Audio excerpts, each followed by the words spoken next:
You're on mute, Tony.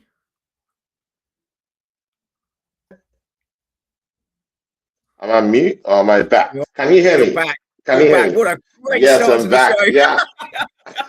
Yeah. See, people, big up to everyone who has joined us on this new show today. See, people, it is with great happiness and joy on the eve of New Year. Before we step into the new year, that I introduce, I have two shows, new shows today. Yeah, the first one is this one, and the second one I'll let you guys know because that's coming up 8 o'clock. This new one is with a special guest we have here, and this is episode one. And see, people, yeah, we would be doing this show, for your viewership, and please just support us all the way down, to the end, people. People, yeah. See, I have one guy I do respect down here today. No other person than Dominic from the Arsenal Domination. And people, this is how we do it on my own channel, yeah. It's gonna be a po for our brother, yeah. That's the cannon shining, yeah. Po. Well, welcome Don to the channel, my people. Don, you're welcome to the channel, bro. Talk to this people. How you doing, bro?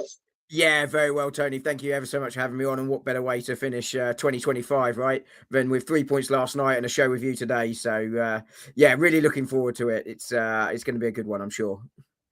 Good to see your people, You're bringing lots of energy, I see. Yeah, definitely. See, people, yeah. I mean, I want you guys to give Dom a very big reception on the channel, people, because me and him are going to be doing this show, yeah, but for a very long time. And I don't know if it's going to be 1 week on my channel or on his channel, but until we sort out the modalities of the show, then we can tell you how we're going to be doing it each week. But my intention is to do it maybe 2 weeks on my own home turf and 2 weeks on his own home turf. So when we arrange everything, we get to settle all that. People, big matchup yesterday, people, yeah. And of course, I have Dom to gloat about it today with me. Dom, what do you have to say about Arsenal massacring Aston Villa, the capital, yesterday? I mean, such a great thing to see. I mean, talk to us about that matchup, bro. What do you have to say? I mean, coming into it, right, there's a lot of talk about a three-way title race. And you can't not count Villa at this point when you look at how close the league table is. But a bit like Chelsea a few weeks ago, I just didn't feel Villa's was sustainable. They're on an 11-game winning streak, 18 out of 20 points from losing positions. They're really impressive. But Unai Emery has this reputation. He's done it many times before at many clubs. And, he's a very good manager. I'm not dissing him in any way, shape or form. But I just didn't feel Villa had the depth or the experience, and that they were just on a really good run of form that catapulted them up the table. But despite the fact they were missing a few players, and we were too, this was always going to be a tricky one. I think Villa are one of those sides, a bit like Brighton, where Arsenal struggle. The stylistic matchup isn't necessarily in our favour, and every side has that across the course of season. A couple of seasons ago, Manchester City was struggling with Wolves. I mean, it doesn't make sense, but sometimes, do just struggle against others. And this is one of them. And obviously the form they were in, you've got to be, you're not expecting massive things. You want the win. It's Arsenal, you expect the win, but you can't be 100% confident of it as you would be if you were playing, a lesser side because of their ability. But Arsenal, equally, I've just felt over the last few weeks, have been building since that Wolves game towards a good win, a big performance. We didn't see it in the first half. I thought the first half was even. It looked like Villa, because they're more exciting in many ways, looked the better side, but I thought it was fairly even. Second half, it just exploded. And it's a huge win. I call it a statement win because I don't think it decides anything in the title race, but it's a statement of intent from Arsenal. And one they probably needed with all the negativity coming their way in recent weeks, some of which I think is a bit overblown, but some of it I think fair and deserved. So, this was really important for Mikel Arteta and those players out there and the fans, just to calm some nerves. So I think that's my overall reflection. I don't know what your views were. I mean, it was a great result, right? Yeah, man. I mean, see, people, Dom has already said everything. I mean, he's sticking all the words out my mouth. I mean, if you needed a big game, to just, quiet the stomach ruminants, yesterday was a recipe, to actually serve to the Arsenal fan base and tell them, you know what, you have two decisions, you have two choices to make. Do you want to believe in the team? Yeah. Or do you not want to believe in the team? And you know what? Yeah.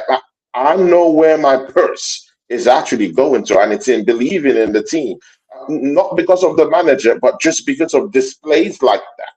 Individual players coming out of this team to actually build the Arsenal after that dreadful first half. I just don't know. I mean, there has to be something, yeah, a manager has to say, yeah, at the end of the first half, yeah, when it's 0-0 against a big team like Aston Villa, who are definitely title contenders. I mean, if we put them into that framework right now, yeah, you coming back in the second half, and from the get go in the 47th minute, you're already getting a goal. There has to be something positive, magical that actually happened on the booth down there in the dressing room for Arteta to just spark something different in this team. And this is what I've been talking about. When the leaders show up to the plate, this is what you get. We leave destruction in its wake.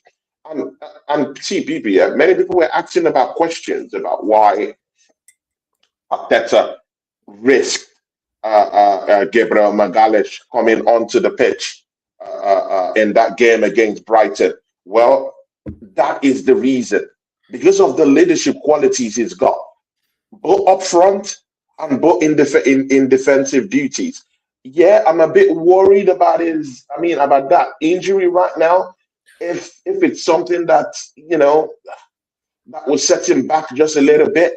But again, when he came off, you mean, Tony? What a header against Martinez, bro. I mean, that pressure, that push to score that goal, you just have to give it to him. And it opened up from there. Yeah. You want to come in? I was going to say, you mean when he went off? I was talking about when he came off. Yeah, definitely. There's a big worry in that, isn't it? Arsenal and Gabriel both confirmed it was cramp. He was just getting a bit tired, and I'm not surprised by that. He's been out for 4 weeks, 5 weeks, whatever it is. Big intensity game like that. Like Arsenal confirmed it's precaution. He said after the game, he did the interviews after the game, which is always a good sign. If a player's doing interviews after the game, that they're not hurt, there's nothing there. So I don't think we need to worry about that one. But what he will need doing is managing carefully. Yeah, definitely. It's a bit like I think Arteta, has managed Gabriel Jesus' return quite well. He's been out for so long. I expect to see similar with Havertz. I think, Gabriel is another big one. It's one of those ones where, we'll do Bournemouth later. But if there's any doubts about Gabriel, don't worry about Bournemouth. Like, sit him out that one. Miles can come in at left back and Hincapié can move back inside again. Because I think you see what he brings, Gabriel. I think you're absolutely right to highlight him.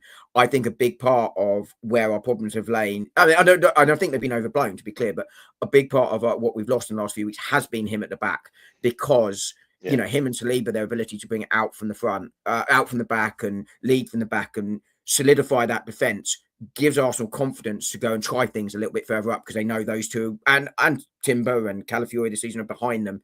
And he brings sort of consistency to that back line. He's really, really important to it. And I think that's why we conceded a few more goals recently. We're never going to keep the 8 clean sheets in a row or whatever it was. That was never definitely. You know what not. I mean? You've got that. Then it allows us to go forward with more confidence as well. Even though he doesn't necessarily contribute to that forward beyond in the penalty area from set pieces, it's a confidence he's behind you, but that gives the forward players to not have to worry about losing the ball. Yeah, definitely. And you know what? Yeah, shout out to everyone who is popping in to the channel. I saw like about 20 people popping into the channel. Big up to Red RD. Big up to Miss Melina. Just True Unit. That's my girl. That's my brother. We'll be having a show this week. See people, smash up the like button. Of course, Waffle Don was down here. Big up to Waffle Don. Those are my peoples. Big up to everyone. And people, this guy called Drew Gunners. I mean, you guys could see the great thumbnail he made for this show, people. Big ups to Drew Gunners. Thank you for all you do for this channel. God bless you, my bro, and I wish you a happy new year upcoming. You just made mention of something, and that's Gabriel coming back into the back line. When we saw Hincapié and when we saw Jurgen Timber come as they had the centre-back partnership, you always sense that there was a bit of a jittery kind of movement. There was kind of like this impatience about them building from the back. But right now, and it definitely affected Arsenal because we're a team that actually really viewed from the back. And we need lots of patience, lots of composure, if you want to put it in like terms. And that wasn't really what we were getting in other games. Would you say Gabriel Magalhaes coming back into this game, coming back into the Arsenal fold, coming back into centre back? Do you think right now that there's a big difference in how Arsenal plays when he's down there? That composure is there, that patience is there, so they can now build from the back in a more mature, in a more effective manner that gives us an advantage mostly when attacking. 100%, as I was saying just now. I think you made the point earlier, he's a natural leader, right? I don't think you Mm, need to give him the armband. You're going to get that. And you want that. You want 2 or 3 players that can do that. And he's, if, mm, the more you have, the better. And he is one of them. And that sort of assurance he gives, as I say, I think is so key. I think it allows mm. Saliba to take more risks on the ball. It allows Calafiori on the other side, or Miles Lewis-Skelly, or Hincapie, whoever's at left back, that license to go forward because he covers that space so well. We sort of talk a lot of, look, Zinchenko wasn't the best defender, but I also think that he got a little bit of unfair stick in many ways because, and this applies to Miles Lewis-Skelly, Calafiori, etc., etc. The way Arsenal play, that left back will get quite a long way forward quite often, and it will leave the gap. The Mm. biggest gap we have is in transition down that left side between Gabriel and the touchline because of where we move our On the left back. touchline, yeah. And it doesn't matter Yeah. who plays there. That's what. But what Definitely. Gabriel has become so adept at doing is covering and seeing that danger, and it's that experiencing in terms of his age and how long he's been playing the position. It's his experience of playing and how long he's played in this Mikel Arteta system, and just his obvious quality. I think just allowed Arsenal then to take that risk that little bit further forward. And now, last night, second half particularly. Arsenal have played a lot more through balls than people give them credit for this season into dangerous areas. But you saw Martin Odegaard taking more risks on the ball, partly because I think his Mm. confidence is coming back, but also because he knows he's got Gabriel behind him. And Odegaard, I still think there's going to be elements where he can play it quicker, but it's definitely quicker than it was 2-3 weeks ago. And again, I just think that Yeah. assurance he has behind that Gabriel and Saliba, to give them both credit, because I think they're a unit, offers is there. But I think you take one out, there is that natural chemistry. I think with defenders, it's really important they have that chemistry between them. They know where each other are. They know where the space are at whatever level you want to talk about, in the game. It is a crucial partnership. And when, we've seen that other great defensive partnerships, individually, you can put them with someone else and they're still very, very good defenders, but they're not on the quite same level as when they are not with their true defensive partner. And that's why Gabriel, I think, coming out has done that. It hasn't helped that we've had to change Saliba's centre-half partner, or even Saliba has been out. That changed so many times during that period, which made it worse. But you need both for me. And I think that's where he just offers that, that assurance and that confidence to others. Assurance. Yeah, yeah, definitely. And again, see, yeah, Dom, I mean, you made mention of Odegaard. I mean, this is where you need your captain, yeah, to actually step up the plate when you have a big game and the capital on the carpet at the Emirates Stadium. The big crowds and the lights are shining, and you do need a big performance. And then your captain, who's meant to be the one to lead, who's meant to be the one to, in this case, to find a way, to find that part, to pick that part, to press up the pitch, to do all these other things, to shout out back out orders here and there. And suddenly he shows up, Martin Odegaard. I mean, you just need to see, yeah, how he was really pressing up a pause on this Aston Villa players, forcing them to make mistakes in the middle of the park. He grabbed the ball from the middle and he just set Zubimendi on his way. What a pass to actually open up the Aston Villa defense. I mean, you seeing it, you can see this telepathic kind of connection. I mean, people, I don't want to hear anything, yeah. But if you're getting the ball and you're moving the ball more quicker, yeah, and you have the vision, the foresight to actually just pierce open that Aston Villa defense the way Odegaard did, yeah, and then the seamless way and the seamless connection that Zubimendi understood where the ball was going to, right from that moment when Odegaard picked up that ball from the middle of the park. Zubimendi kind of like seamlessly understood what Odegaard was going to do. Odegaard made his way down just almost near the 18-yard box, tap, boom, opened up the box, and that was it. Zubimendi up there alone with Martinez one-on-one. And he just places it down there to the near post. Is Odegaard back, Dom? I hope so. By the way, I actually thought Konsa got a lot of stick over that with his defending for that goal. I actually thought he defended it quite well. He blocked the obvious space to go to. You know, I think he could have maybe got a bit quicker to Odegaard, but I think the speed and intensity with which Odegaard ran at him, I think probably sort of took Villa by surprise. And then it's just a lovely ball to take Konsa out the game. But yeah, I hope so. Look, Odegaard had a very tricky season last season. I think he was rushed back because of the injury situation. That ankle was never right, and I think there was a lot going on. Look, there are all reasons behind it, but ultimately he has to take responsibility for his performances last season as well, right?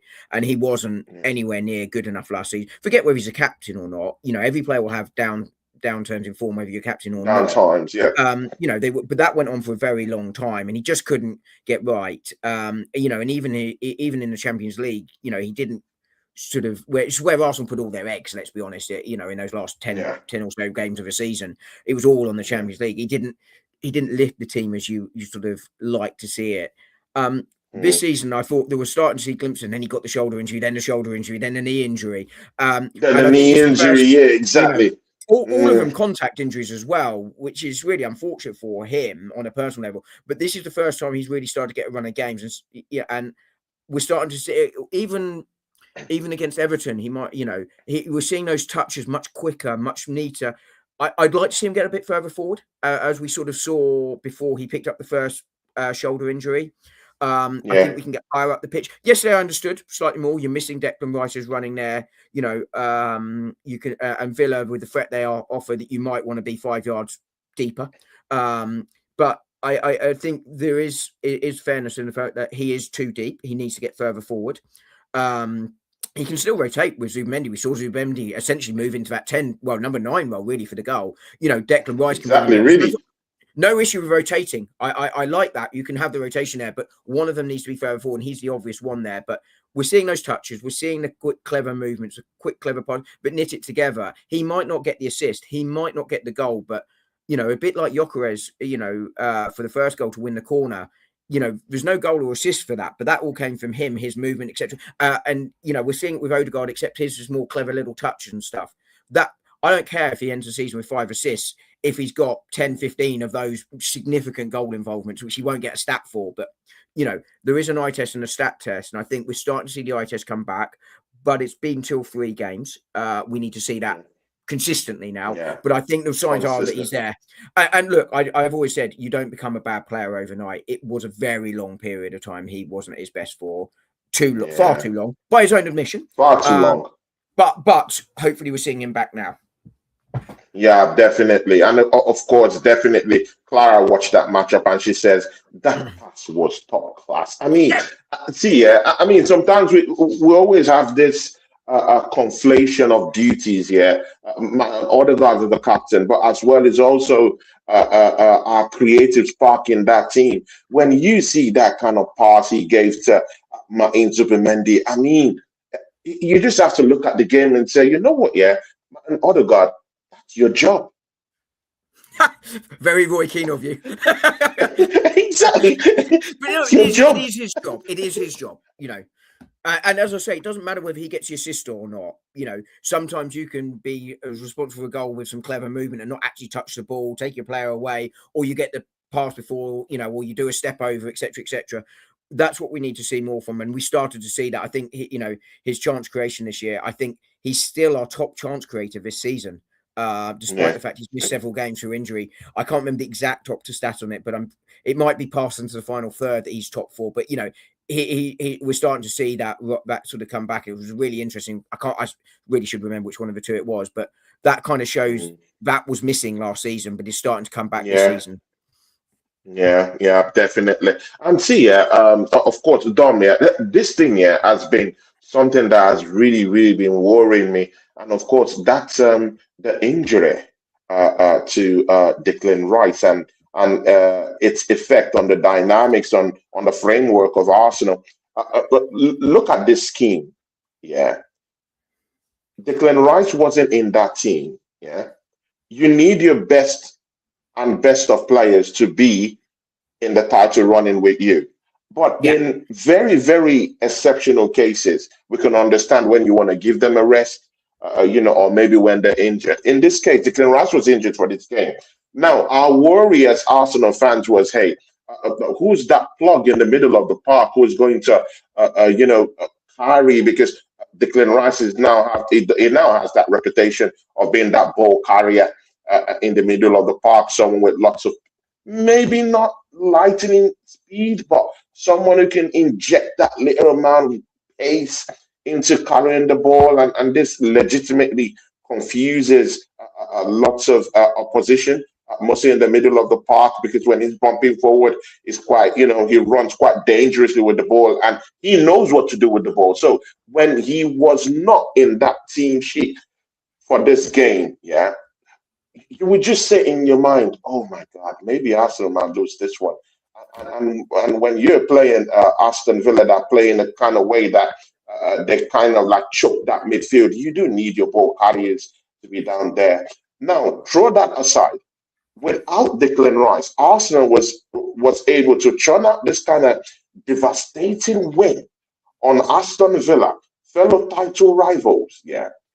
Going on forward, Dom, do you think that Arsenal's over reliance on the importance of Declan Rice in this team, do you think it's overblown, really? Because when you're looking at Aston Villa and the way we actually malhandled them, I've never seen Arsenal throughout the season have this kind of second half. We passed the ball quicker. We created more chances. Our attack was more sharper. When Nordgaard came down to the middle of the park, he actually sealed that place. It was a little bit okay. Yeah, you could blame David Raya for being nutmegged for that one goal, but our midfield still seemed okay, and we produced lots of chances, by the way, of which Rice always tries to help us to create those chances either way. Do you think it's important? It's kind of overblown in this team, seeing Arsenal dismantle Aston Villa in that devastating manner, bro. I mean, I think Declan Rice is undeniably a key player. If you wanted to look at the 5 undroppables in this side, you're looking at Saka. You're probably looking at the midfield. Well, maybe not even Saka, because I think while he's levels above Madueke, he's there. But you look and you go, Odegaard, Zubimendi and Rice are probably the 3, because the next level down is Eze, who I like, but doesn't press like Odegaard does, which I think is a very key part of transition and turnover for us to get the ball high up the pitch. I think he can do things with the ball that Odegaard can't do. He's a very different player, but I think that press is important. I think Rice and Zubimendi, because then you're going to Moreno and Norgard, who I think are good squad players. I think they're, perfectly fine, but there's a drop off. And then I think you're probably looking and you're going, it's probably the 2 centre halves, because that's the core of your team, right? That's the middle of your team.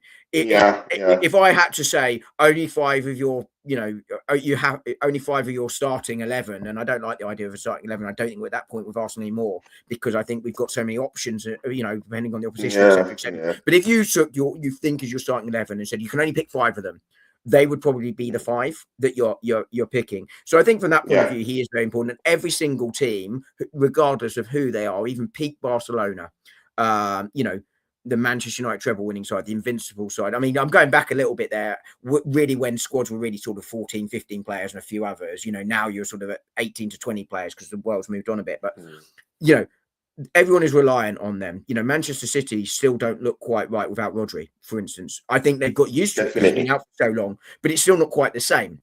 So he's definitely one of those.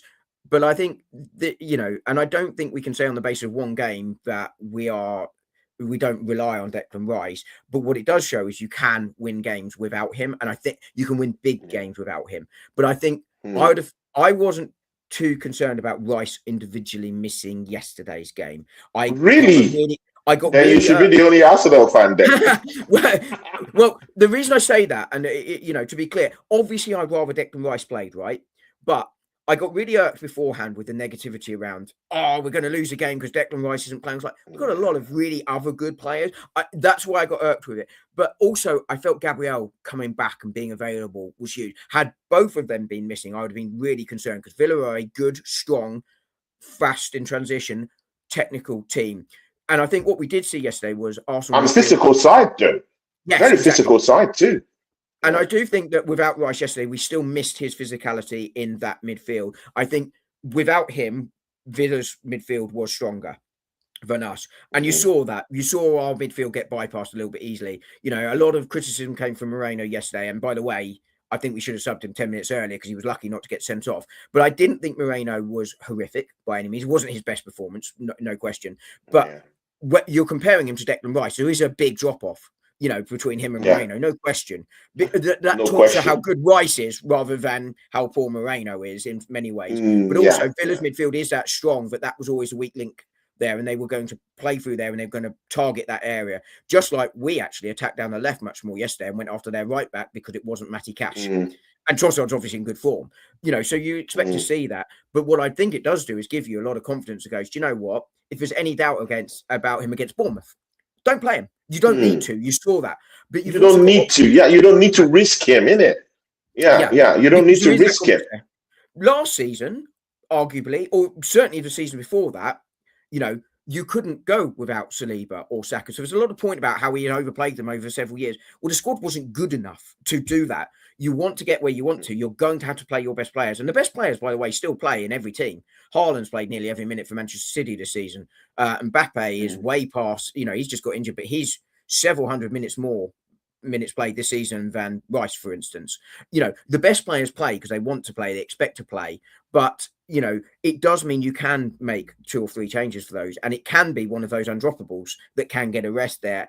You know, and for yeah. me, Moreno or Eza or Norgard come in, and I would have started Norgard, by the way, yesterday over Moreno. I was saying it before kickoff. That's the one I would have done. I Mm, felt it was more of a Norgard game. You either had to go yeah. Norgard as 2 sixes, or you had to go Eza for 2 10s. And I just felt Norgard because of Villa on transition was the concern. So I would have gone Yeah. Norgard, but I can see the argument for Ezra. I wouldn't have gone Moreno yesterday. I thought that was the one selection that was like, that's the wrong one. I knew it would be him, but I Yeah. wouldn't have gone him.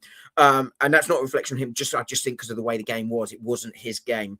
But he can carry the Yeah. ball. He's clumsy. He's not brilliant to look at, Moreno, but he's perfectly competent. And you know, he is an area Yeah. you'd look to upgrade in the summer if you can. In the summer, innit? Yeah. But you know, that's Like a Kobe not Mano. Like a Kobe yeah. Mano. I still don't like his attitude, but you know, but actually, he'd probably get more minutes in the, you know, well, he certainly get more minutes to get him Manchester United. But if he's getting enough minutes, and he, you know, then maybe that sort of deals that. You know, I think there's an understanding if you come to Arsenal compared to Manchester United right now, you're getting less minutes because the side is much better.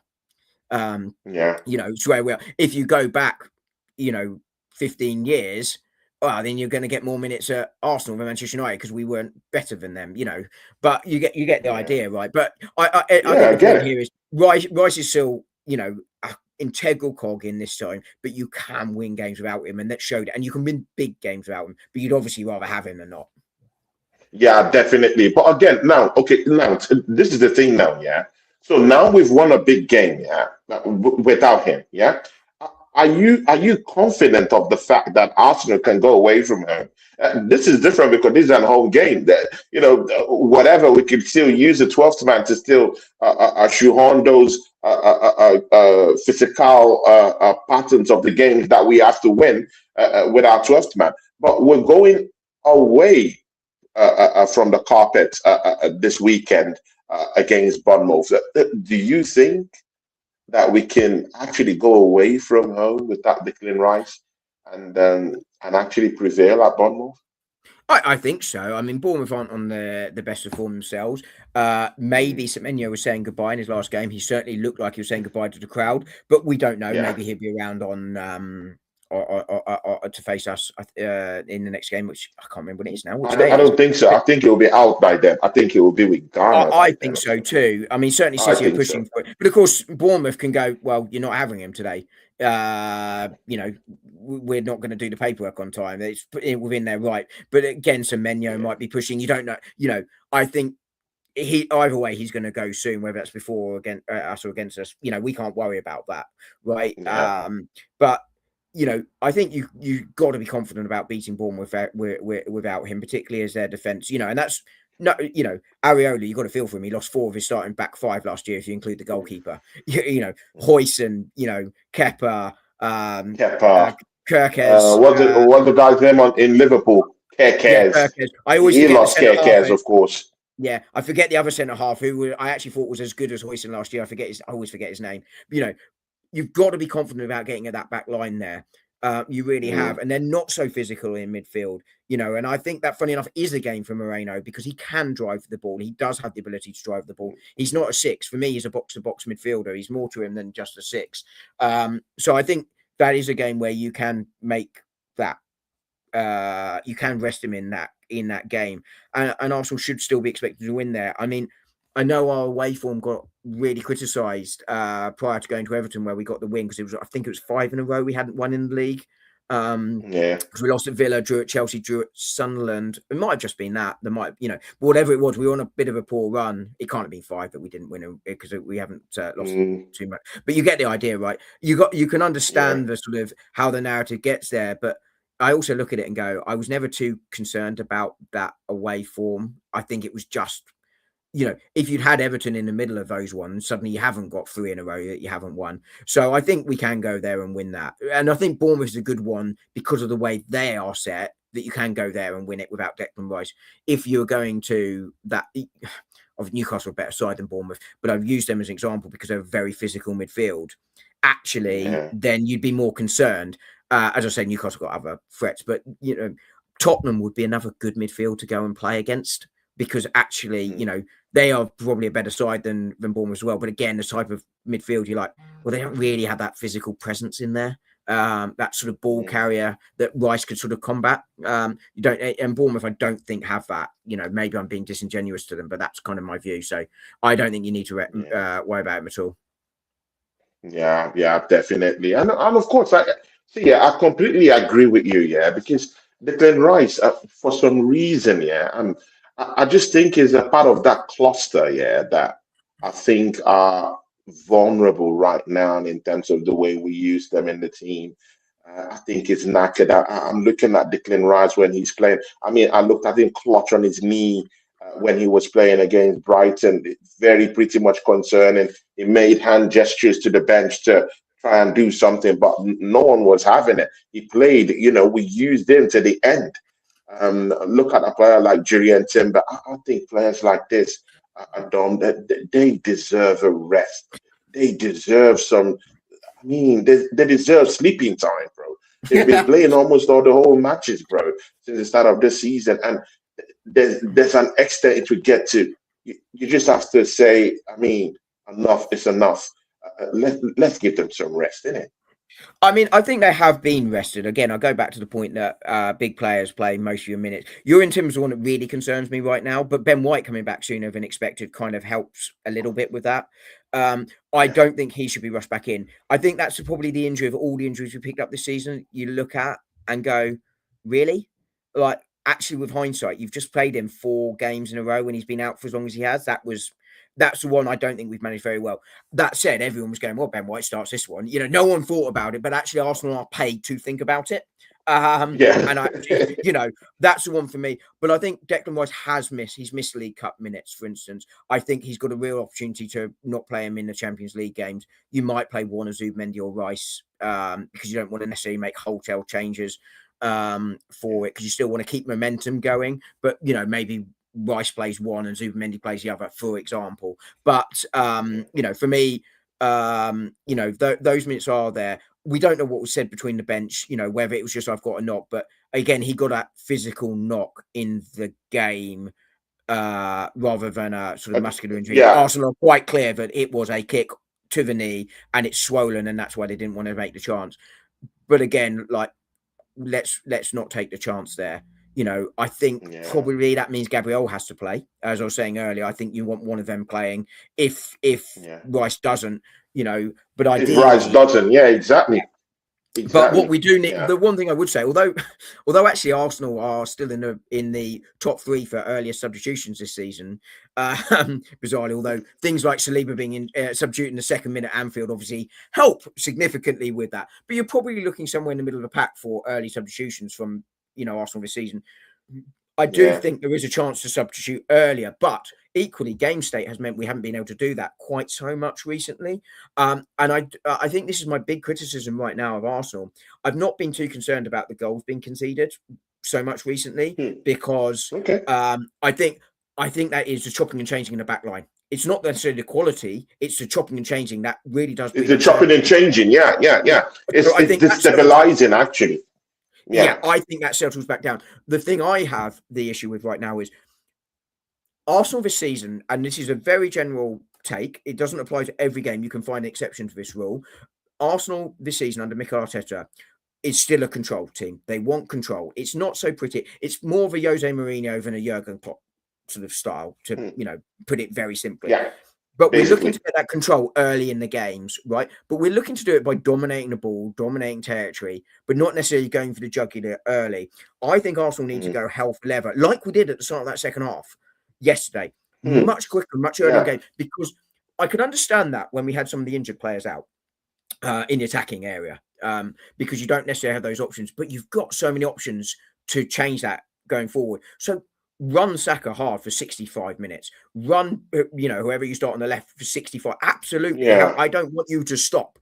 And then I'm going to get you off, and I'm going to put two first players. And I'm being very simplistic here, but my point being, don't conserve energy for the last 10 minutes. We've got, to use Mikel Arteta's phrase, or which was first from the rugby union guy, I forget his name now, the Australian that managed the England rugby team.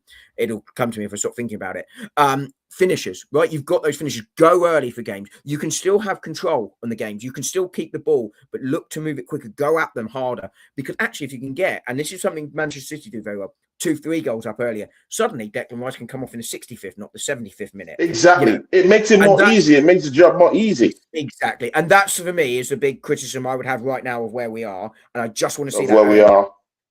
I mean, Dom, well spoken, man. And again, see, when we're talking about Arsenal trying to dominate games more quicker, there's a difference between having ball possession and dominating games. You talked about dominating the territories, dominating the area, getting to score goals. And whatever terminology we use for that, you need to score the goals. Yeah, you need to eat your dinner. You need to score the goals, because the goals are the crowning of those efforts. Now, talking about crowning those efforts, with goals, Victor Gyökeres.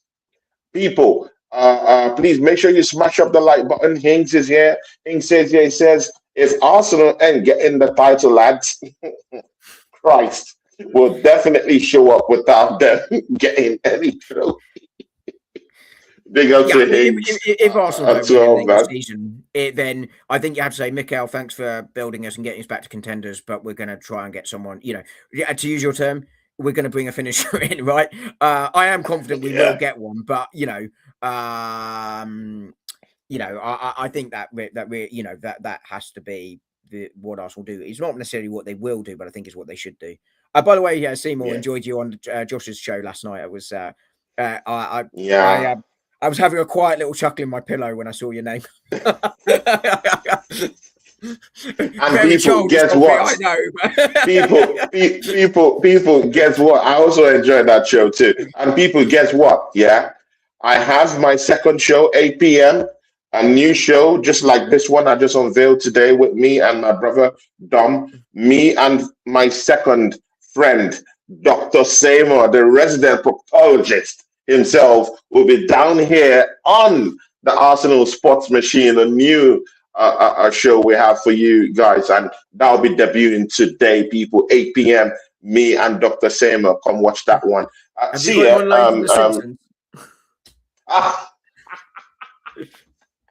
I know it's gonna be a cracking show, as this one is too. But I want to bring you in on this one, Victor Gyökeres.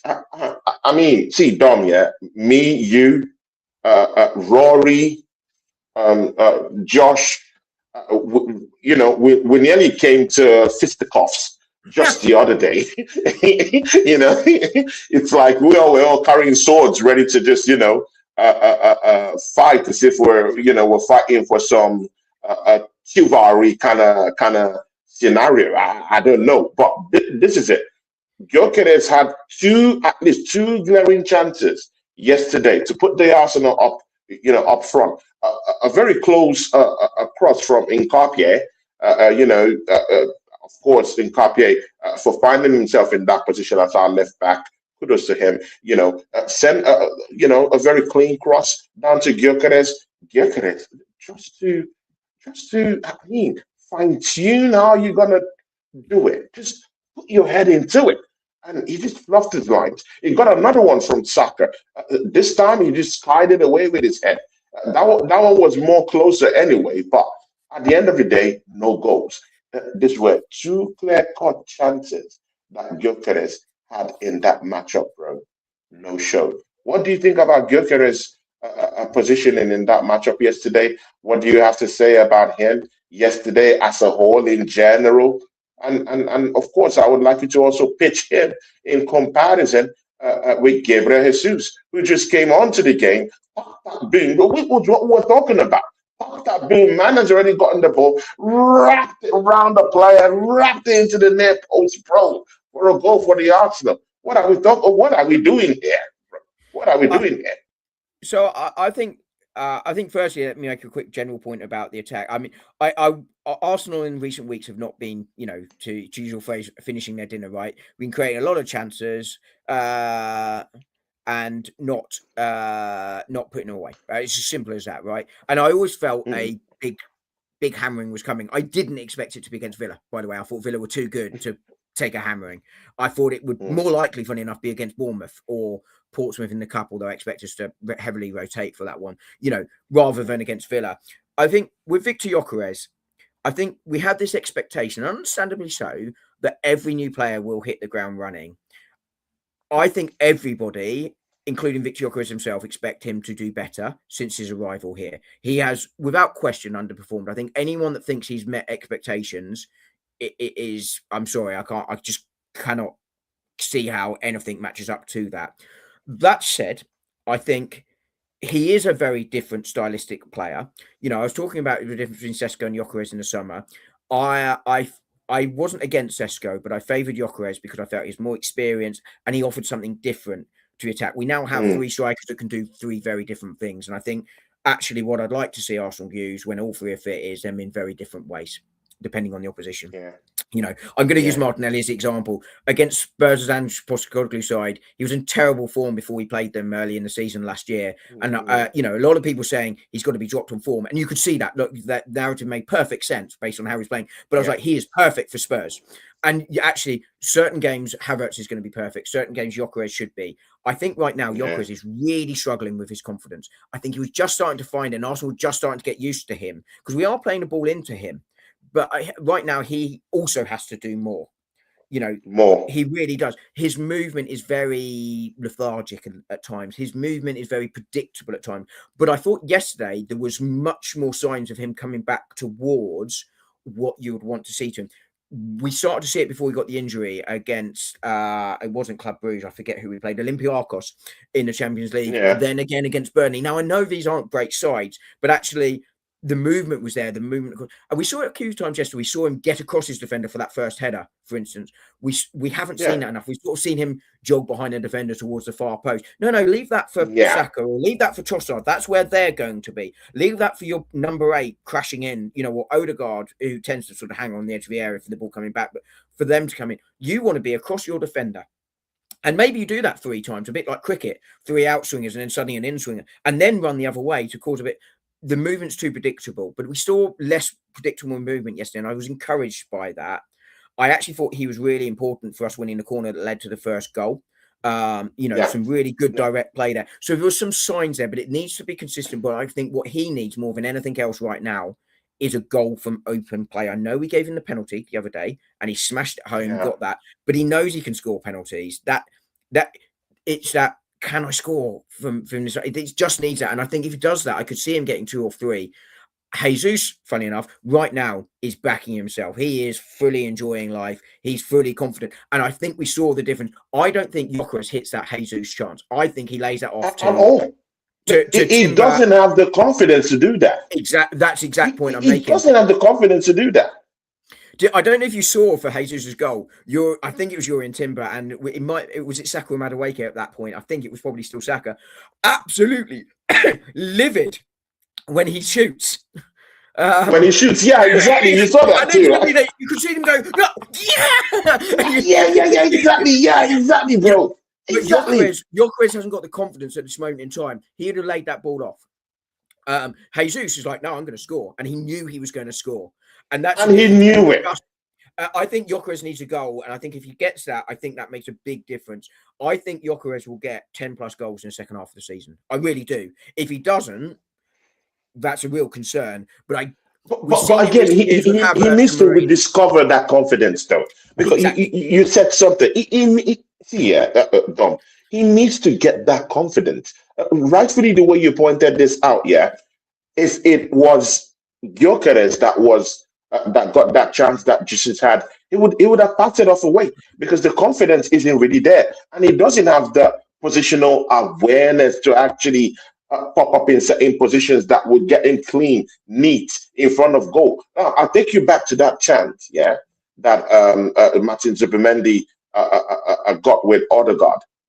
I mean, you can see it clean, easy. Even before Odegaard made that movement, you already knew, oh, you know what? Yeah, I have to be above the defender. I have to start moving, running towards that defense. So he's going to split that pass to split the defense, cut them open, and guess who will be there? I'll be there. He already had that in his mind of his Yeah. positional awareness. Immediately, Odegaard got the ball. But Gyökeres, I'm sorry, man. You're not getting into space. You're not drifting into space. Your positional awareness is still very, very sketchy. You're not confident as a player. I'm sorry, man. If you are a 65 million pound player, you should be making the kind of runs that Zubimendi is making to actually get a goal. You should be making the kind of runs that Trossard is making to find himself in space to get a goal. Yeah, I mean, I Check the agree. position of Trossard when he scored that goal. And again, it Did comes you back to know his confidence. position? Yeah. Yeah, He's it wasn't even at the wings. So it's not even a problem. It's not even a talk of, oh, it's coming from our outlet or it's coming from the wings. No, the Trossard wasn't at the wings. It was just a couple of yards out of the 18-yard box, yeah. and it took a snapshot. I mean, find yourself in those positions. And it's that confidence thing. It's that confidence of movement, that confidence in yourself. It's almost playing a little bit scared at the moment, right? Where almost doesn't want the ball. Jesus got more touches against Brighton, or I think it was, or almost as many touches against Brighton as Gyökeres did, and played hardly any time. He wanted the ball and he was looking for the ball, and Gyökeres almost not looking for the ball, and that's for me is a sure sign of lacking the confidence in yourself when you're doing that because you're not wanting the ball. Yeah. And I think that will, like I say, I think one goal I think changes the world for Gyökeres. I really do. But he does have to be better with that. And you're exactly right on this separation point. So, these stats are 3 weeks old, but he is the third most targeted forward. By forward, I mean, winger or striker. Yeah. Yeah. In the league, only 2 are Yeah. above In the him. league. That's true. That's So true. Arsenal, it's not Arsenal not trying to find him. I think they can try and find him a bit quicker, but he also is in the least amount of space out of any player when he receives the ball. Now, that's partly because of the way defenders play against us, which is the low block, drop in behind much Yeah. more. You're going to do that more against Arsenal than you are against Brentford. I'm Definitely. picking on Yeah. Brentford, but, no, but Igor Thiago is one of those players ahead of him in terms of being most targeted. Well, yes, and he's certainly significantly ahead of him in terms of space he gets. Well, you would because if you're Burnley, you're going to afford Brentford a little bit more space on the ball than you are More Arsenal. space. Yeah. Exactly. Yeah. Yeah. So Yeah. some of it's that, but also some of it is that lack of movement or that lack of confidence in his movement. But I do think it will come. But he is under significant pressure now, and if he doesn't start scoring, well, Havertz will come back in. Gabriel Jesus will come back in. I would have actually started Jesus yesterday.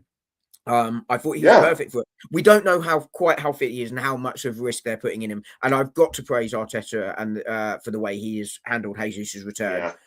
Because it Yeah. has been Yeah. very gradual. It doesn't mean an injury won't happen again because he's had 3-4 serious injuries to that knee again. It's going to be a very weak knee, and the slightest thing can set it off. But actually, he hasn't overused him at all. So At maybe he all. doesn't come in and start. Maybe he doesn't start a game again for Arsenal. He comes off the bench. It But comes that's going off to the happen more. bench. but that's going to happen more and more because, you know, if Gyökeres doesn't start scoring, well, these guys are going to be given a chance. But I do, as I say, I do think Kai Havertz back to our match day squad. He was. Wanyeri left out entirely. I think that was more of a PR signal boost as much as anything else, right? Is in we've got players coming back. You know, that's a G up to the team, a G up to the crowd. Whether you like Havertz or not, it's another player coming back, you know, because I think probably, you know, they're the players that would have played 10, 15 minutes max anyway, right? So which one are you going to go for? But I think that's a positive for Arsenal. It's another option from the bench. I think if you're playing those sides where you need to pull them out a little bit more, Havertz naturally drops deeper, better than Gyökeres, whose build-up play was better yesterday, by the way. But he's much more natural at that, so it gives you an alternative striker. So I think it's really a positive thing for Arsenal. You know, I know he's not everyone's cup of tea. I think Arsenal were right to go out and get a new striker in the summer. But I still think he plays an integral part for this. And, you know, seeing him and Ben White yesterday must have been a massive boost. It's certainly massive boost. Particularly Ben White, actually, for me yesterday, seeing him back, you're like, oh, God. Because that's where the most injuries are for us at the moment. You're like, oh, good, we've got another defender back. This is positive. Yeah, I completely agree with you. Godfrey is down here. Miss Melina is down here. I'll read what Miss Melina said. Miss Melina, by the way, was on the watch along with me, and she was in the charts, and she was really pissed at Gyökeres and his positional awareness. And she said something. It says, Gyökeres is going to need time to adapt to the Prem, as I can't see Mikel changing the system.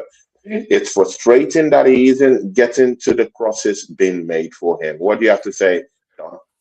Yeah, I mean, firstly, I was gutted to miss being on with you on Monday on Rory's channel. I was unavailable, and it would have been. I've never done a show with you. I would have enjoyed that, but I think that's largely right. I think there have been tweaks to the system, but they're tweaks.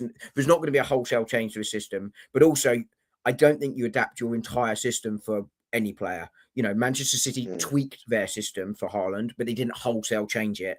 And I think that should be true of Gyökeres. I think that then, as a result, requires an adaptation for him, both to the league, but also the style of play and to the players.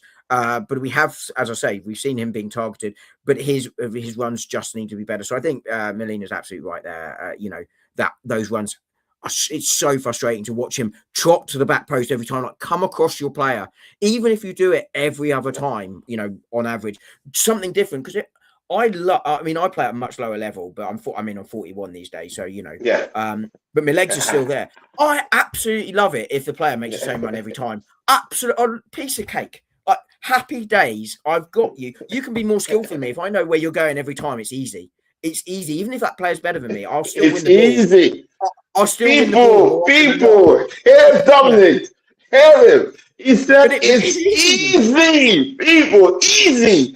But it is easy. What you don't want, what you don't want, though, in all seriousness, again, it's a much lower level with the same content. You don't want a player going inside you, outside you. You don't know which way they're going to go. You're like, you know, you don't want that uncertainty. If you've got certainty about where the striker's going or the forward's going, no problem.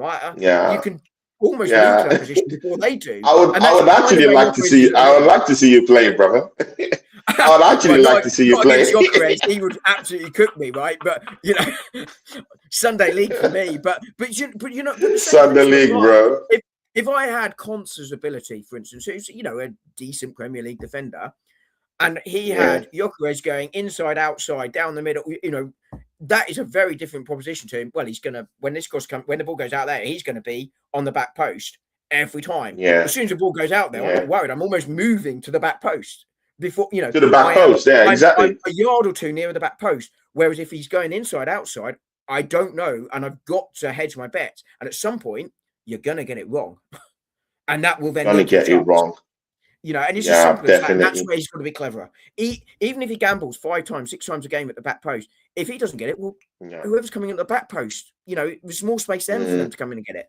You know, look, it's easy to say, it's not so easy to do, but he's also a professional player, and he's got to be. But you know, Mikel Arteta, he's a professional. He's been paid lots of money. You know, Mikel Arteta, though, he's been paid lots of money. Yeah, indeed. Mikel Arteta does have to also say to him, like, I want you to make that run 5-6 times a game. I don't care if you don't get the ball. I want you to do that and cause that uncertainty. Just make the run. Make the run. give him permission almost to make the run, because he's almost at that low ebb now, confidence-wise, where he probably just needs telling, I'm not going to shout at you if you make that run, and it's the wrong one. Just It's start the doing wrong it. one, people. But it will be sometimes, or it takes the defender away, and actually he doesn't touch the ball. You know, sometimes a striker making that run, they might not touch the ball, but it's freed up the space for someone coming in behind them, and they get the goal. For someone else to actually But the striker's made open a it up. difference. Yeah, exactly. They've almost made the Open it goal up. by not touching it. Yeah, exactly. Big up to Jordan Heyman, who's down here with us. Godfrey says something. I think Gyökeres ends the season on 12 goals. What do you think? Is that enough? I mean, when you're spending £65 million, yeah, on a bagsman coming from Portugal who's lit up Europe and who's lit up Portugal, and he's scoring 12 goals on a season that is supposed to win the Premiership, is that desirable? I mean, we could have still had Kai Havertz, and he would have still given us 15 goals all season. I mean, it depends. If you mean 12 goals in all competitions, then absolutely not. If you say 12 league goals, I think it depends on how many games he plays. Because I think he's going to split minutes with Havertz and Jesus much more in the second half. So, you know, I think if you want your 2 or 3 number 9s to be in around the 25 to 30 goals combined, probably, because Arsenal do spread theirs goals out much more than, say, Manchester City do, just because of the way they play. But I never expected Gyökeres to get anywhere near the numbers he got in Portugal. This is a much bigger league, a much more difficult league, and there was always going to be, you know, less goals scored. I mean, that was a phenomenal record he had in Portugal.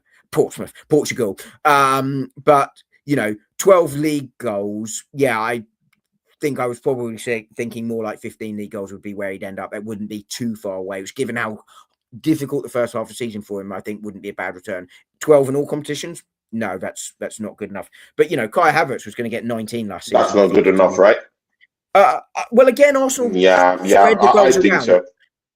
So I think 15 to 20 goals is probably what an Arsenal centre forward scores, because our wingers get more than most other teams' wingers. Not every get more of the I completely agree with you. You know, 15 Premiership goals. You know, I think should be minimal what you should have in the Premiership. Yeah, and of course because our wingers are going to be with be the ones to actually, you know, spread the goals among themselves, definitely, because we build up through, our attack almost through our outlet. So definitely, yeah. But 12, I don't think it's good enough. Those numbers, Kai Havertz gives those numbers to us easy. Well, he gives you more than that. He averages one goal every 2.1 games as number 9, Havertz. So you can imagine, bro. I think 12 goals, if you asked me in August, 12 goals, I'd have said that's 2 or 3 short of where I'd expect it to be. I think right now, given he's at 5, that's improving in the second half. But I'd still expect, and I think it will depend on his minutes. If he plays, 19 games there? If he starts 12, 13 of them, I'm probably expecting you to be at around the 15 mark. If he plays, say, 9, 10 of them, I think 12 is a realistic number. So it will depend on the numbers. But either way, he's under where I'd expect to be. But I'm not going to judge him entirely on one season, write him off after one season. And we have to then go, do you know what? He's underperformed in the first half, so he's not going to hit those numbers in all likelihood that we had maybe in August. You have to have a little bit of a recalibration here. But, you know, he will certainly be very disappointed with his season come the end of the season if he's not at the 20 to 25 in all competitions. Yeah, definitely. And people will also be wrapping up the show. Godfrey says here, I expect Arsenal to start going on that run where we blitz teams. So I think he'll get some goals here and there. Gyökeres doesn't finish matches now that we have Jesus and Kai back. I mean, he couldn't say any more. I agree. Funny enough, I was saying a couple of weeks ago that I actually thought Arsenal, you know, it reminded me very much of a couple of years ago. Do you remember where we were sort of struggling for goals, and then suddenly we entered plastered, you know, we smashed West Ham, we smashed Sheffield United, we got that big wins, you know. All of a sudden, we had 3 or 4 games where we scored ridiculous numbers of goals all of a sudden.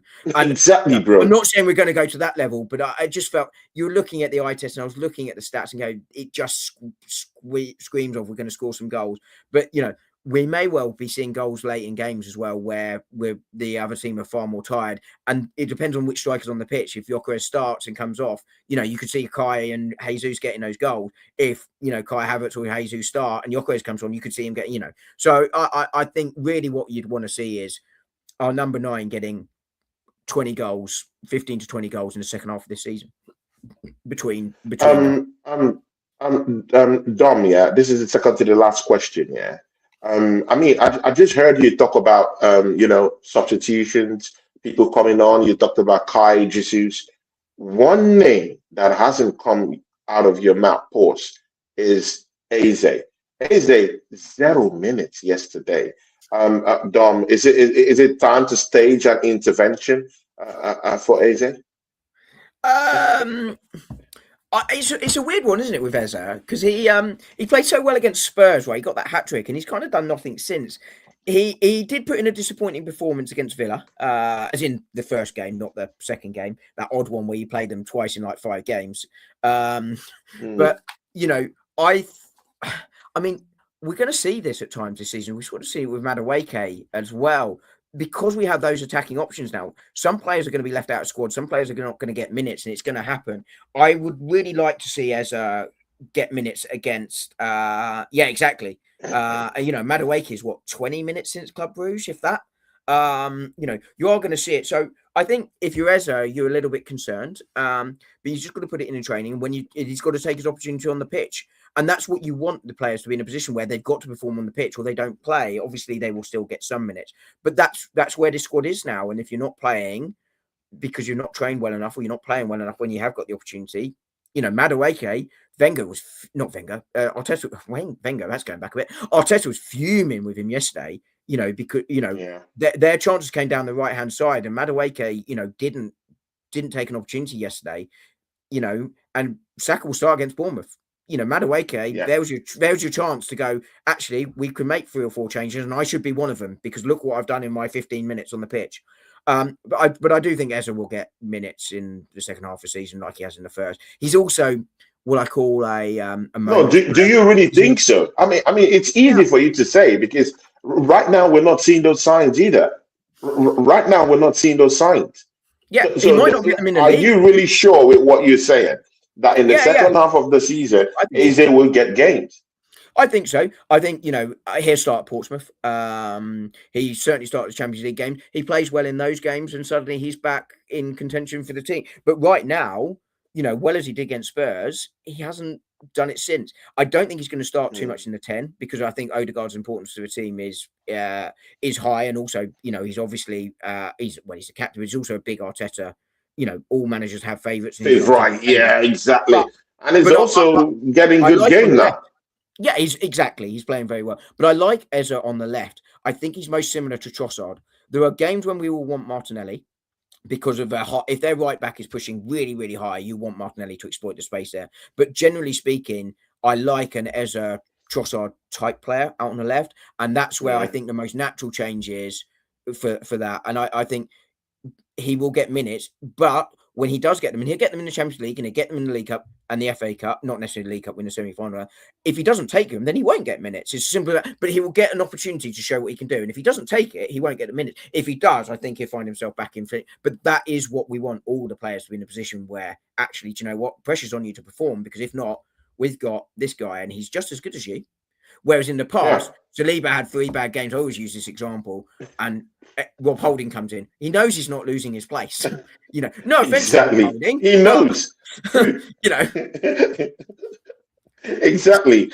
See, people, big up to Spinaroon Jack. Big up to you. It's hello Tony and Dom.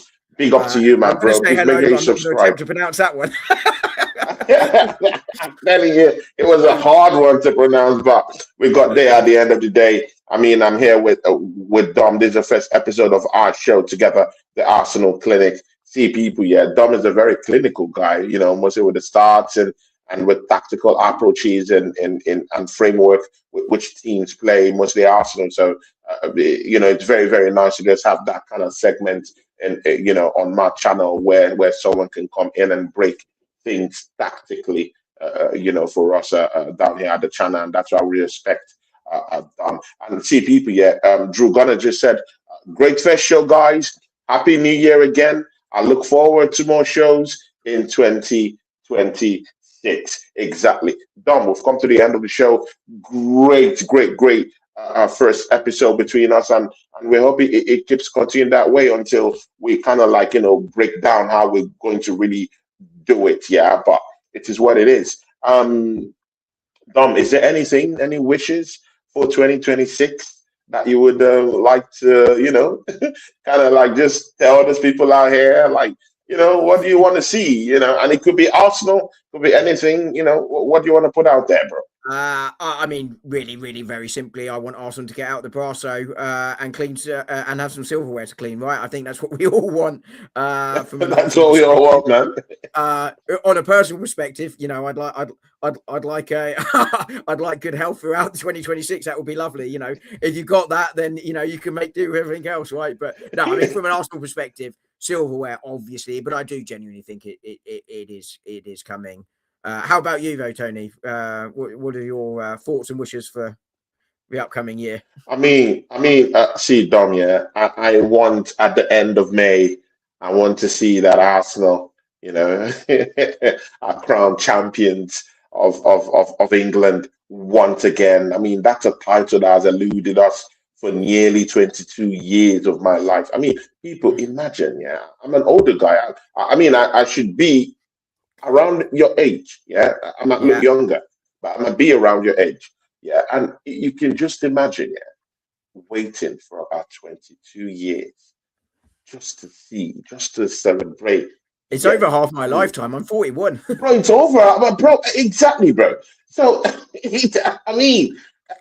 I need a silverware, bro. And not just a normal silverware. 70 last time we won it, Exactly, man. And I'm like, oh my God, I'm freaking old. It's just that the gray hairs hasn't started coming out yet. So, it is what it is. Arsenal needs to win this title. We need to win the big one. And again, people, I'm not discriminating against titles. I'm all up for the EFL Cup, people. Yeah, right now, yeah, I'm an equal opportunity taker right now. Yeah, equal opportunity taker. I'll take the EFL Cup. I mean, likewise. I mean, you want one of the big ones. I want one of the big ones, but I think the EFL Cup is a real big opportunity for us to go and win some silverware. Definitely. And get that, that winning feeling back. These players haven't won trophies together, and very few of them have won trophies at all. And you hear a lot of old pros, and I know Gary Neville's not always the most popular, but you hear a lot of them talk about how winning that first one is your hardest one. Exactly. So I do genuinely think that there is that element there of win the League Cup, and I could see us winning, at least one more this season. Because I think it's that important and that difficult to win that first one. So I'm bang up for the League Cup, but obviously I think you really judge it by the big trophies, and that would be the Champions League. Big trophies, innit? Yeah, exactly. Yeah, you judge by the big trophies. I mean, I like that, bro. I mean, big trophies, bro. I mean, people, Arsenal have to win the big one this year, but I mean, I'll still make do of that EFL Cup. And again, when you win the EFL Cup, it has a way of sporing you into the next one. It has a way of building your confidence, the confidence boost. So. And mind you, Pep Guardiola has always talked about this thing too. He has always talked about, that's why he's always keen on winning the EFL Cup every season.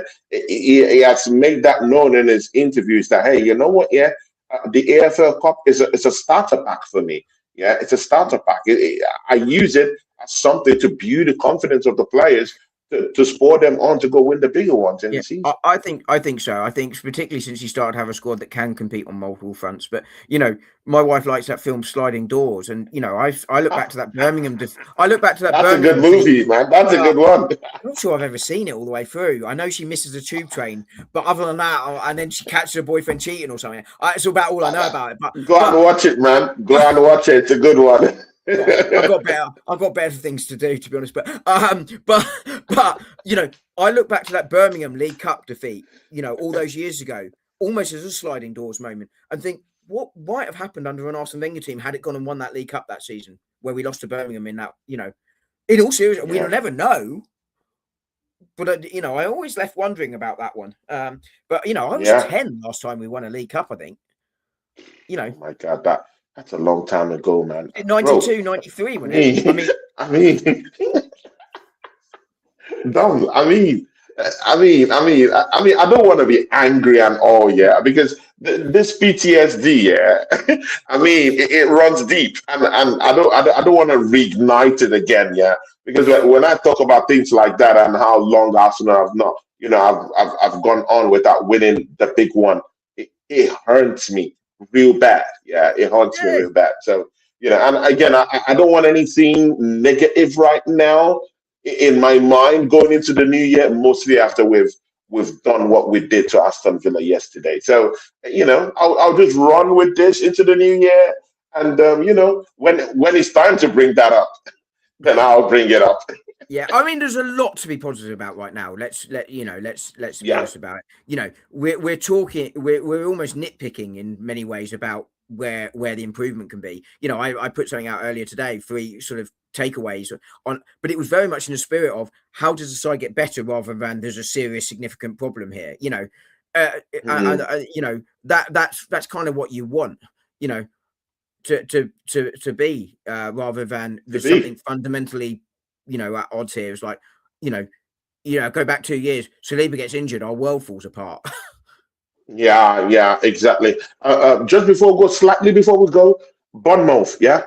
What do you think? What's your prediction for that game? And again, I knew you said earlier.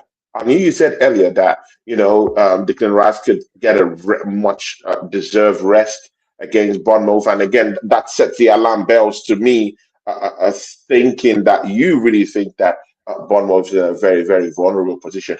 Probably because they've not been able to string out wins in a couple of matches. I hear you, but again, they still have dangerous players who step up. Like to step up against Arsenal. They still have Clive down there. I'm not really sure if Semenya is going to be playing, but definitely he might be on the block to play against us. They have dangerous players in that team, and I don't know. It's easy to say they've not won games. I get that, but they're still a dangerous team to play, mostly at the Vitality Stadium. Yeah, you look at their recent form, right? They just drew against Chelsea. They had 4 wins and 2 losses in the last 6. That says to me Arsenal can go there and beat them.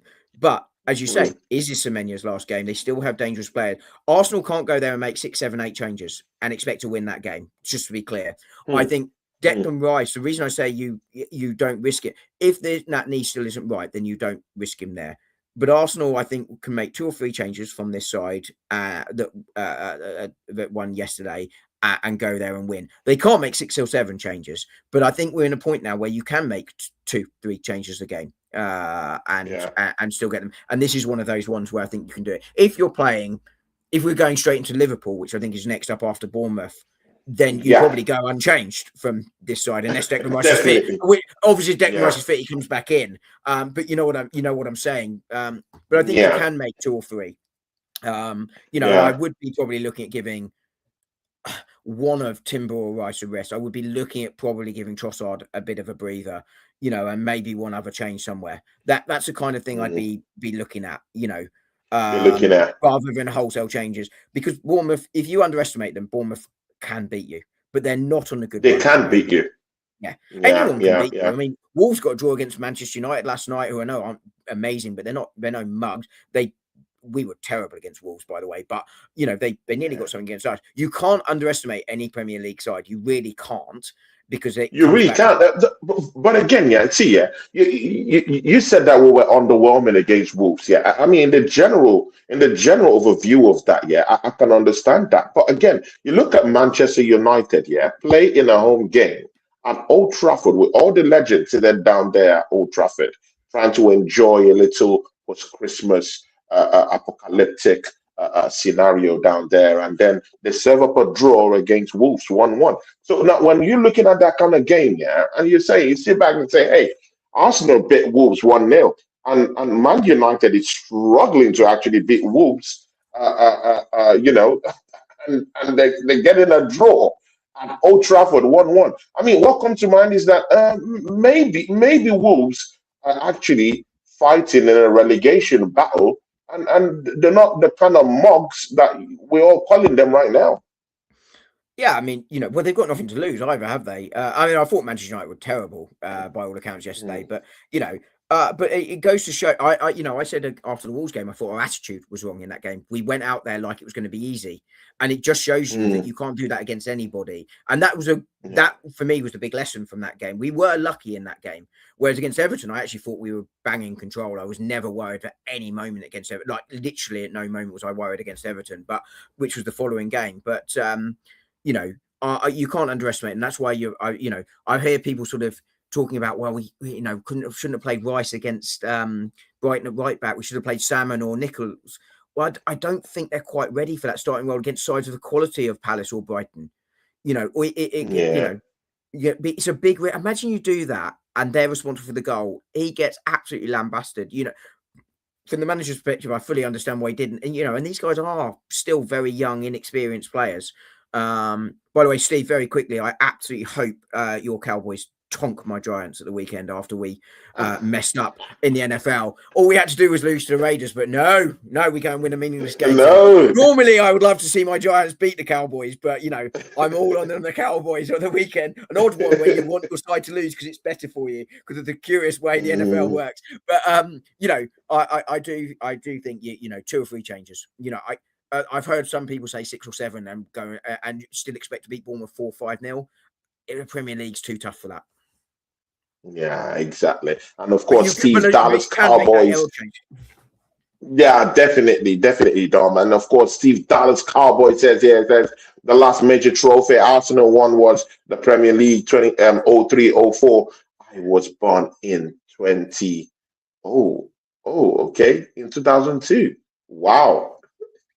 Let that sink in. Wow, man. Sorry, mate. So Sorry, basically, he mate. doesn't have any memory of us winning Sorry, any major mate. trophies. You never saw the title. Sorry, mate. And then Steve also says, yeah, Edwards said here, he says, Edwards are doing great job with Wolves. I can see him save Wolves from championship, but he can do something. He can't do something against big clubs, of course. I completely agree with you. Leave me alone. I can't believe Fernando. Oh, Mendoza, really? yeah. Okay, going to Las Vegas. Yeah, exactly. And of course, you've not given me your final prediction for that game against Bournemouth, No, I bro. didn't, did I? Don't run away from that, bro. Put your neck on the uh, line. I'll go 3-1. I'll go 3-1. How about you? What do you Oh, reckon? 3-1. Yeah. How about 3-1. you? Okay. With us brimming with confidence, the way we played against Aston Villa, uh, I think 2-1. I think 2-1. I wouldn't be I shocked if think my 2-1. preview says 2-1 because I forget what I said today. I think 2-1. I think 2-1 is more decent. We're going away from home. It's an away game. Declan Rice is in there. Yeah, I know. Bournemouth is this kind of team that steps up against Arsenal in every game they play against us. They always step up, even in the ones we don't really, the ones we don't really flop out there. Maybe, just maybe we win it. Maybe 2-1 or 1-0. It has always been a struggle playing against Bournemouth these days. They've derailed part of our title running a season ago. You remember where Evan Nielsen actually ruined our joys. At the time when we played against Bournemouth, where they kind of drew against us last season in the Vitality Stadium. Uh, I'm not saying it's going to happen again, but all I'm just saying is that we have to be very, very careful of this Bournemouth. It usually is the one that we usually, take or undervalue, uh, take as less of a threat that always come back to bite us. I'm not really scared about the Man Cities, the Chelseas.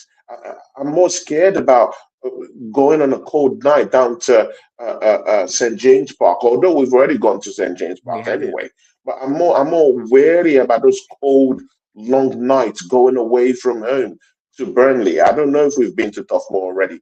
I'm more scared about all these places and to all these mid-table teams. Everton, when they come to play against us in the second leg, teams like Fulham, when they do come back and bless us, at home. These are games are more inclined and more vulnerable to believing that Arsenal might go there and pull off some draws. Mind you, last season we pulled off 14 draws, with derailed our season. Anyway, Yeah, I mean, I think that so was artificially high because we kind of gave up on some games because we prioritised the Champions League and made big changes. Brentford and Everton are two that spring to mind. We've been to turf more this mm, season, but you're right. This season, actually, we've actually handled these really work quite well. But at some point, we will drop points against a side like that because it's the Premier League. You know, it does happen. yeah, it's the Premier League, right? But you will It's always, inevitable. It's yeah, inevitable. for everyone. For everyone. Manchester City will go, Yeah, you know, I spoke about Wolves earlier. They couldn't beat Wolves to save their lives in the last few years. I mean, last season they did, and this season they have. But you know what I mean. But a couple of years ago they couldn't beat Wolves. It was just the team they couldn't beat. So yeah, I think that inevitable. But hopefully it won't be this weekend. I think what gives me a bit more confidence is that Arsenal have been building towards scoring more goals in the last few weeks. It's been coming, and Bournemouth defensively are a bit suspect. As I said, understandably earlier, they've lost 4 out of their last season's back 5. That's a heck of a rebuilding job. Especially when you're yeah. Bournemouth. It's not like you can go out and go, oh no, we've lost our centre half. Who are we going to sign? Is that Champions League winner? That's Let's drop 50, 60, 70 million on him. They haven't got that to do it. They're losing yeah, Royston exactly, for whatever it was, 35 mil. They probably haven't got mm, 35 mil to reinvest in that position. They're exactly having to in sign that someone for position. 20, Yeah, because they don't yeah, they have to exactly. reinvest the money in other things. It's because they're In not other things, they're not yeah. big enough Eh, yeah. I mean, they don't have that big club mentality, yeah. But again, I also really believe that they've sold most of the talented players over the years. And when you're selling this kind of talent, yeah, you have to also, you have to restock the shop. Yeah, that's how you do. That's how to build a sustainable business. Brighton used to be that kind of team that used to have all this kind of like stars born in that team. Yeah, when they bring them, they just accelerate in value and they sell for big money and they reinvest it in the football club. But right now they've sold, and sold all their talents, and now it's just remaining like maybe like 2 now with Baleba out there. I believe in next season, and Mitoma, whom I believe in too. Apart from that, it's all drained out. Same thing with Nottingham Forest. You get to a position, you're bringing in players, and you're selling them off without a kind of like restructuring and having a very good recruitment to actually bring players in that would actually replace the ones that you've sold. And that's why these clubs will start fighting relegation. Brighton isn't doing so well. Nottingham Forest isn't really doing so well. That's why they're languishing in the bottom half of the league. I'm not saying that is what is going to happen to Bournemouth, but if they keep selling the way they're selling, maybe that's where they're heading to. Well, I would disagree with one part of that, which is I don't think it's a mentality thing. I think it's just where they are in the pecking order, right? It's their financial Mm, ability. You look at the Premier League, with the exception of Leicester, 3 things are true every single time. Biggest, you're in the top 5 for squad value, you're in the top 5 for wages, and you're in the bottom 5 or 6 for injuries across the course of the season every single time. And Bournemouth don't check any of those boxes. And the reality is, you get a player like Hoyson or Kirkes, and inevitably, or Semenyo, they're excellent players, and they will get swallowed up by sides that can offer them more money, can offer them more opportunities to go and win things or play on bigger stages than Bournemouth can offer them. Bournemouth have what, 15,000 seat capacity stadium, 20,000 maybe. mm. You can't. It's not sustainable. So therefore, yeah, they It's not have to sell. sustainable. They have to Mm, sell to balance the books, and that's the reality for them. And therefore, they will never yeah. be that top side unless they get a sugar daddy. Chelsea were that side until Roman Abramovich came in. Manchester City were that side on steroids Mm, before their current owners. And the new rules. Well, I'm in favour in many ways because I think football should be sustainable. Uh, I yeah. admire I admire Arsenal in many ways for their fiscal prudence. As a fan, you're like, I don't care, just go and win. But also, I like the fact they're doing it in the right way. And Bournemouth and Brighton are examples of that. But the rules also, so it protects teams from going bankrupt in theory. It makes it harder for them to go bankrupt anyway. But it also prevents them from going and splashing out to try and go to the next level. And it's kind of catch-22, isn't it, for them? But I don't think it's a mentality thing. I think it's just a reality thing. I think very often in football, we get confused between reality and excuses. So we're going to see this January. So when you go to Manchester City, right? They can afford him because they've made big sales. They have brought in something like 250 million in the last 3 windows in sales. I'm doing this from memory. Arsenal, something like 120 million. Those numbers aren't quite right because I haven't got them in front of me. That's a big old gap because essentially that 120 million is really 360 million because it's over 3 years because of the way the finances get spread. You get all your money for sales into a window, but your outgoings get spread over. So that's 360 million. City can spend more than Arsenal just on player sales. Just on players. Yeah, exactly. It's roughly that. Arsenal, I don't think, have any money to spend this January to comply with the UEFA rules. They've got more wiggle room domestically, but not UEFA rules. And I don't expect to see big things from Arsenal without an outgoing season. But an outgoing requires someone else to want your player, be able to afford your player. It's not that easy. It really isn't. And we will see. Arsenal.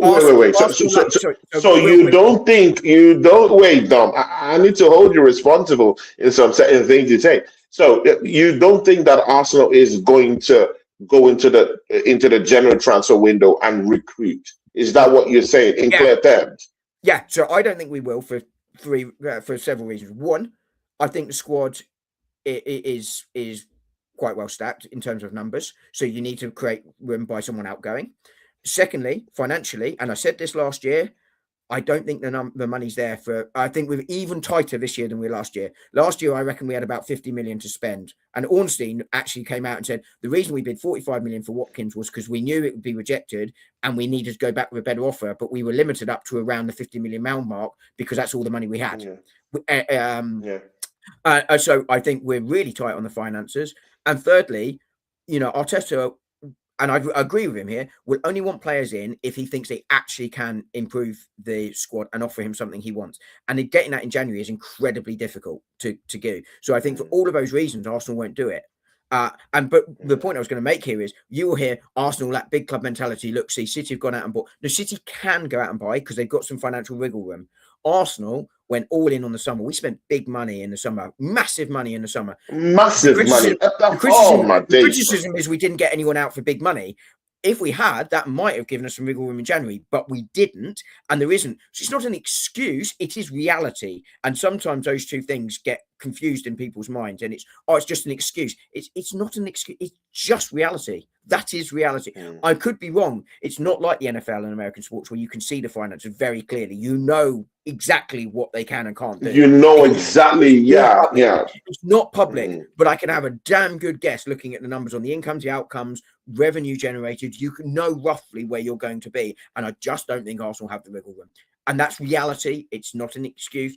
I'd love Arsenal to go and add another central midfielder. I'd love them to go out and go, do you know what? We're going to go out and get Rodrigo, and he's going to be our starting left winger. But I'm setting the target up to fail, and I'm setting my own expectations beyond what can actually be reached because of reality versus what we'd all love, right? And the reality is, I don't think Arsenal. I'd love to be wrong, and Arsenal do go and go, hey, we've got Rodrigo because we've got 80 million. Oregon Good is just saying we should go bring in Quinton Timber and Rodrigo. People, I would be with Oregon Gunner tomorrow. People, Oregon Gunner. He will be on the stage tomorrow, so we can have a talk about what happened today. I agree with him. What happened yesterday. Yeah. I'd love to see Rodrigo. Quinton Timber, though, could be an option because he's 6 months left on his contract. So therefore, you're probably not looking at much. Maybe Arsenal do have 15 million. I don't know exactly what they've got. Maybe that is affordable, but that's a level of transfer that or alone, unless someone big goes out, is the level of what we can afford. Quinton Timber, I don't know, he's obviously not as good as his brother, but he's still a Dutch international. It is probably the level that you can go out and get in this window. And I think he would probably be available as well. But, you're not going to see Rodrigo. And Oregon Gunnar, I don't think he's expecting Rodrigo, to be clear. But I think there has to be that understanding love it in the summer. That's more realistic. Semenyo, if Semenyo was around in the summer, I think Arsenal would have been all in. They, clearly admire the player. But he wants to go in January, and City have triggered the clause in January, and Arsenal can't match it. If they could, I think they would. They can't. I mean, people, yeah. I mean, this is one of the most. This is a scary line, yeah, because at the end of the day, you do. I know. See, we have a stacked team right now, yeah, but we just have to find a way to get one or two quality players in. I'm not saying, yeah, go all out. I'm just saying we need maybe one or two, maybe on loan. Yeah, I mean, it won't be the bad. I mean, it won't be a bad effort. Yeah, to go to Real Madrid and say, you know what, yeah, Madrid, let's go on a deal here, yeah. Give us Rodrigo on a loan move, and then next year we'll complete the money, or in next transfer window Like we'll in complete the like in money, Capier. something like that, bro.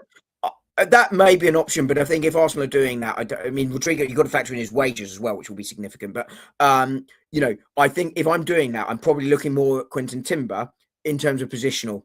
I think central midfield is the area where we have the biggest drop off. Is he that much better than what we've got? I'm not sure, and I think the concern I would have there would be, you heard about Arsenal midfielders before, Partey, Rice, Moreno, all talk about how hard it is to understand the system. Mm. Maybe that's a bit of a problem, but I do think that's what we're looking at is that sort of level of deal. But Rodrigo, if I'm not going to complain at all if we can do him on loan and we go, do you know what? Let's throw one more attacking option. I don't think that likely without an outgoing, but maybe when Yeri goes out on loan and Rodrigo comes in, Yeah, maybe. it could be. Someone please get Arsenal Dominations channel, the link. One of my moderators out here, get Arsenal Dominations link and post it up in the charts, please. Yeah. So even if after we finish the show, any other person who sees it can go subscribe to Arsenal Domination, of which that's the channel that belongs to my friend Dominic. People, please. Oregon Gunner gets the channel. I mean, see, people, yeah. Oregon Gunner is the sugar daddy of the. I mean, it's the sugar daddy, yeah. I mean, when people claim, yeah, that they have Abramovic, yeah, the He's former your Chelsea Abramovich. owner. He's my Abramovich, people. Yeah? This is my own Abramovich, people. Yeah, and it gets the channel new 5 memberships. People, go grab your memberships in it. Big up to Oregon Gunner. However, the He's thing a there top is I guy. also work with the. I also work with the sugar daddy of the of the of the channel. So actually, he will be down here talking to me about what happened yesterday, people. If you thought that this show with Dom was great, yeah, people, just wait until next week when me and Dom come back, and then there are more challenging matches, and then maybe you might just see a very, very big rancor between me and my brother here, Dom. But this is a great, great, great first episode. Don't you think so, Dom? I've just messaged my wife to say we're just finishing up, and basically I want a cup of tea. But I just said it's been a lot. I literally just messaged her saying it's been a lot of fun. So I've really enjoyed this. Hopefully, others have too. Yeah, It's been definitely. great. Yeah, definitely. People, Oregon Gunner has actually posted Arsenal Domination. People, if you like me, please go and subscribe to my friend Dom. He's now family down here. We'll be having this show weekly or maybe after every 2 weeks or so. Anyhow, we'll do it. No problem. But we'll be giving you content either way. So big up to everyone. Subscribe to Arsenal Domination, people. You have to go do that. In fact, go do that right now. Yeah, people. Whenever you see this, go to his channel, go support him. He does real good content, and I'll just allow him to speak for himself. Arsenal Domination, please talk to the people, man. Well, Tony, I've really enjoyed this. It's been really good fun. I suspect it'll be there'll be more controversial shows to come in the future. But, Yeah, definitely. But all is well in the world after that win yesterday. But no, I've really enjoyed it. Thank you ever so much for suggesting and having me on. It's been amazing, and thanks for putting the chat and channel name and stuff in the comments. I've been going just over a year now, 13 months, I think. So I'm still quite new, but I put out a short nearly every day. In fact, there is one scheduled for tomorrow as well. So can't remember what it's on because I did it on Christmas Eve. Exactly. I think it's on the January transfer window actually. But tomorrow is massively tomorrow. Yeah, exactly. The market. I mean, it opens, people, tomorrow. So Arsenal, I mean, go do your thing, yeah. I mean, loan moves, go do your thing. Waneri might be going out on loan to Bournemouth, so it is what it is. Let's see what happens, yeah. And Oregon That Gunner feels like says, a good no move for worries, him. mate, subbed already. Yes, that's one sub. Oregon Gunner have subbed to Arsenal domination. People, go sub to Arsenal domination, yeah, people, yeah, because we'll be working together and we will be doing some part of the shows down there. So it's very, very paramount. You go down there and subscribe. And big up to Red RD. Happy New Year to Rory. Rory's a big friend. Me and Dom met through Red RD, people. Thanks for helping me. I mean, there's some people that lead you to your destiny. Rory, thanks for leading me to my future. How about that? Yeah. Big up to you, Rory. Big up to you, Rory. Thanks, Red Road. he's gonna kill me for that. Yeah, I know. See, people. I mean, was. Rory has his in joke with Dominic, where they talk about his roses and all this, all this stuff. Yeah, I mean, people. I'll just stay off the business. How about that? I think Rory says pause. Rory says pause. I can't remember who it was now, but someone thought that was the name of his channel was Red Road, and I've called him Red Road ever since. Exactly, man. Exactly. Oregon says Maria knows how to use a striker properly. And people, another person you should subscribe to is Donversations TV. I used to work with him formerly at Sarkazin TV. He's a great guy, people. Great guy. He just opened up his new channel. People, go and support. And he makes great content too, people, yeah. It's a tough guy, built like a linebacker. But people, yeah, see, yeah. He's a great personality. I like it. I like the guy. He's a great guy. Yeah. He's built like an American rugby footballer, bro. Yeah, he's a very credible guy. I like the guy. So people, go subscribe to Donversations. We need a linebacker at the New York Giants. Get him to suit up. We need him on Sunday. Exactly, bro. So yeah, big up to Donversations. Thank you, says big up Tony, and of course Oregon Gunner says Don C. Happy New Year. I want to wish everyone down here a happy New Year, people. Yeah. Please tread carefully. We're just a couple of hours to the new year. Tread carefully. Dom, you too, please, bro. Stay indoors, tread carefully, drink the coffee, drink the tea. Actually, we drink tea in the UK anyway, but out here in Finland, I've changed it right now. So I'm mostly a coffee drinker right now. So I've actually repented from a cereal tea drinker into a coffee pooper. So how about that? I'm not adverse to a cup of coffee. As Rory will tell you, I need to wake up and smell the coffee. Wake up and smell the coffee, people.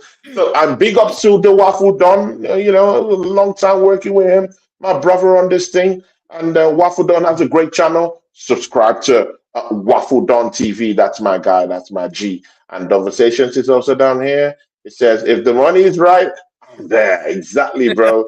Donversations, Oregon Gunner. From me and Dom, it's a happy new year, and catch you on the next episode next week in our new show together, the Arsenal Clinic with Claude N Dom. From me and Dom, we are out, people. We are out. Peace. Happy New Year. Happy New Year.